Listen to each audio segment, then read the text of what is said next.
لیکن آج اگر کسی کو کوئی کہتا نا یہ رافضی ہے، یہ ناصبی ہے، یہ خارجی ہے، اس کے بارے میں آپ کو رائے قائم کرنے کے لیے کسی بزرگ بابے مولویوں کے فتوے کی کوئی ضرورت نہیں ہے. اس کی ویڈیوز اویلیبل ہوں گی، وہ آپ خود سنیں گے اور پھر اللہ کے فضل سے ان کو گالیاں پڑیں گی جنہوں نے جھوٹے الزام لگائے ہیں، جس کی زندہ مثال مولانا اسحاق صاحب ہے. مولانا اسحاق صاحب رحمہ اللہ کا مجھے جو تعارف پہلی دفعہ ہوا نا، وہ اہل حدیث نے کروایا اور نیگیٹو کروایا. جب میں نیا اہل حدیث کی طرف آیا، وہ جدھر جاتے تھے تو ہمیں ایک ہی نصیحت کی جاتی تھی کہ مولوی صاحب کو نہیں چھوڑنا. مجھے پتہ ہی نہیں تھا مولانا اسحاق صاحب کون ہے. اچھا، میں نے میرے آفس کے ایک کولیگ جو دوسرے آفس میں تھے، میرے یونیورسٹی فیلو تھے، وہ آئے ایک دفعہ تو مجھے کہنے لگے کہ میں فیصل آباد جا رہا ہوں اس دور کے بہت بڑے عالم کو ملنے کے لیے نا. تو میں نے کہا کون؟ وہ کہنے لگا جی وہ مولانا اسحاق صاحب ہے نا. میں نے کہا یار میں نے تو سنا ہے وہ بندہ گمراہ ہے. تو وہ مجھے کہنے لگے، وہ میرے جونیئر بھی تھے، مجھے کہتے ہیں جی آپ تو ایسی بات نہ کریں، آپ تو اتنے فرقوں سے گھوم گھما کے اہل حدیث کی طرف آئے ہیں، اب آ کے آپ نے بریک لگا لی ہے، اس طرح کی ورڈک نہ دیں، آپ انہیں سنیں تو صحیح. میں نے اس کی بات پلے باندھی، چونکہ ظاہر میں بریلویت دیوبندیت اس لیے تو نہیں چھوڑی تھی کہ میں اہل حدیث کی ہر بات کو مان لوں گا. تو میں نے ان سے کہا کہ اچھا آپ جا رہے ہیں. ان دنوں میں تو یوٹیوب کا کوئی غوغا نہیں تھا، سیڈیاں چلا کرتی تھی. یہ میں آپ کو بات کر رہا ہوں 2009-10 کی آلموسٹ. یوٹیوب کو تو بوم ملا ہے 2012-13 میں، لانچ تو یہ ہوگی تھی پہلے ہی. میں نے کہا یار کوئی سیڈیاں لے آنا. وہ سیڈیاں وہاں سے کچھ لے آئے. آپ اللہ کی کرنی دیکھیں، میں نے پہلی سیڈی لگائی نا، جب پہلی ویڈیو کلک کی تو حدیث بیان ہو رہی تھی صحیح بخاری کی 4108. مولانا اسحاق صاحب وہ جو تحکیم کے مسئلے کے بعد حضرت معاویہ نے مدینہ میں خطبہ دیا اور کہا کہ جو اس امر خلافت میں خواہش رکھتا ہے وہ اپنا سر اٹھائے، میں اس کے باپ سے زیادہ خلافت کا حقدار ہوں. وہ تابعی پھر بعد میں عبداللہ بن عمر سے کہتے ہیں کہ آپ نے معاویہ کو اسی وقت جواب کیوں نہیں دیا؟ انہوں نے کہا میں نے ارادہ کیا اپنی گوٹ کھولوں اور اسے جواب دوں کہ تجھ سے زیادہ خلافت کا حقدار وہ ہے جس نے تم باپ بیٹا سے اسلام کی خاطر جنگ کی جب تم لوگ کافر تھے، یعنی میں اور میرا باپ عبداللہ بن عمر اور حضرت عمر، یا حسن ابن علی اور ان کے والد علی ابن ابی طالب. دونوں اس کے معنی ہوتے ہیں، لیکن دونوں طرف جاتے. پھر میں فتنے کے ڈر سے خاموش ہو گیا. پھر مجھے جنت کی نعمتیں یاد آ گئیں اور میں نے اسی پہ کفایت کر لیا. محمد بن مسلمہ کہتے ہیں کہ عبداللہ بن عمر نے خاموشی اختیار کر کے اپنی جان بھی بچا لی اور اپنی عزت بھی بچا لی، ایک ماموں نے دوسرے ماموں سے، کیونکہ عبداللہ بن عمر بھی تو ماموں ہے نا. تو وہ ویڈیو دیکھ لیے، پیارے ماموں جان اویس قادری صاحب علی. اچھا، تو یہ حدیث پہلی دفعہ لگی تو آپ سوچ سکتے ہیں کہ یہ حدیث کو بندہ پڑھ رہا ہو اور کہہ رہا ہو بخاری میں ہے، اور جس نے پہلی بار سنی ہو اس کی کانوں سے دھواں نہیں نکلے گا. میں نے اسی ٹائم مکتبہ شاملہ کھولا، میں نے الفاظ ڈال کے حدیث نکالی. میں نے شیخ زبیر علی زئی صاحب کو فون کیا. میں نے کہا شیخ صاحب ان کو نہیں میں نے بتایا یہ بخاری میں ہے.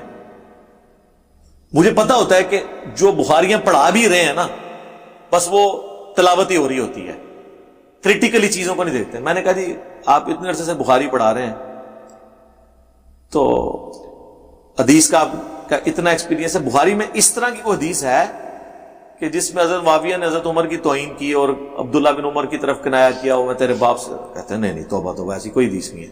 میں نے کہا جی 4108 کھولیں اور چیک کر کے مجھے آپ نے فون کرنا ہے. 2-3 گھنٹے کے بعد جب میری آفس کی چھٹی، میں اپنی آفس کی گاڑی میں جب واپس جا رہا تھا، راستے میں شیخ زبیر صاحب کی کال آئی، اوہ علی بھائی واقعی حدیث تو ہے. میں کہا پھر؟ کہتے ہیں بڑی گستاخی کی ہے حضرت عمر کی انہوں نے.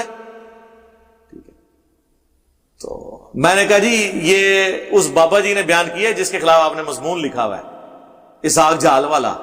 او علی بھائی یہ تو اہل حدیثوں نے مجھ سے مضمون لکھوایا تھا. وہ بابا بڑی چیز ہے علی بھائی.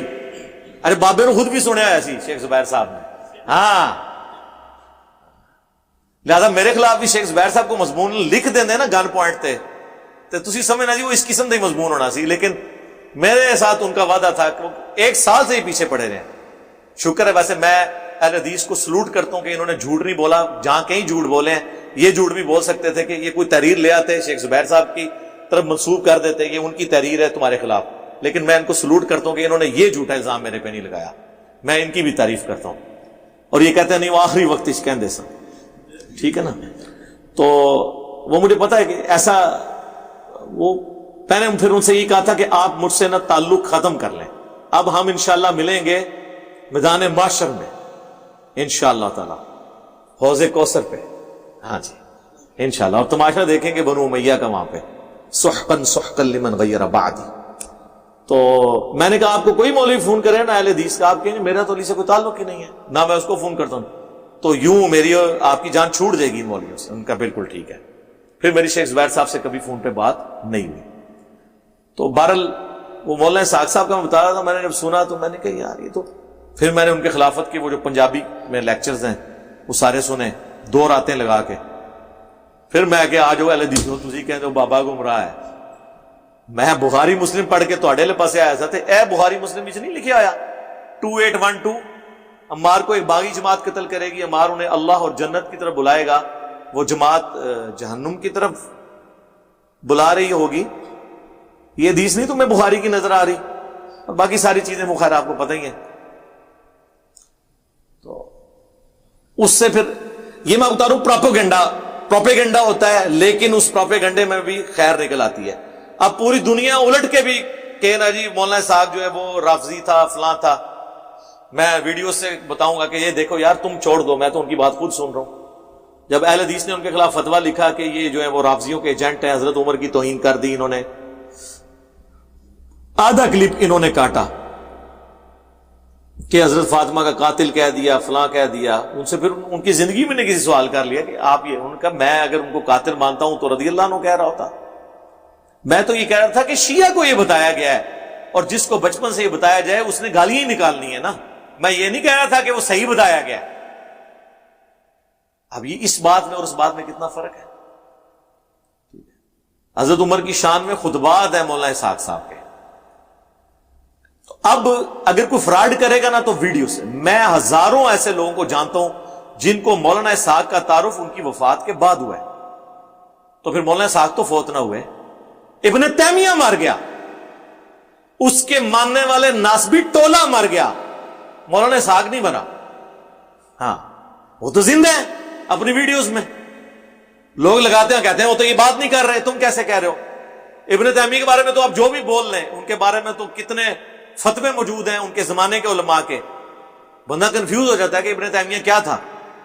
2 طرف رائے قائم ہوتی ہے. مولانا اسحاق کے بارے میں تو ہو ہی نہیں سکتی, ان کی اپنی ویڈیوز موجود ہیں, ایک طرف ہی رائے قائم ہوگی. بس آپ اس کو میرے بارے میں بھی سمجھ لیں, میرے بارے میں جو مرضی کریں گے, جب تک لوگ سوچنا برقرار رکھے ہوئے ہیں, یعنی مجنون اور قلندر نہیں ہو جاتے, وہ انجینئر صاحب کی باتیں سن کے خود کمپیریزن کر لیں گے. مجھے ان باتوں سے یقین کرے کوئی ٹینشن نہیں ہوتی, مجھے خوشی ہوتی ہے. میں چاہتا ہوں کہ ہر مولوی ہر مسجد میں میرے خلاف جمعے پڑھائے جائیں, میں ڈسکس ہوں.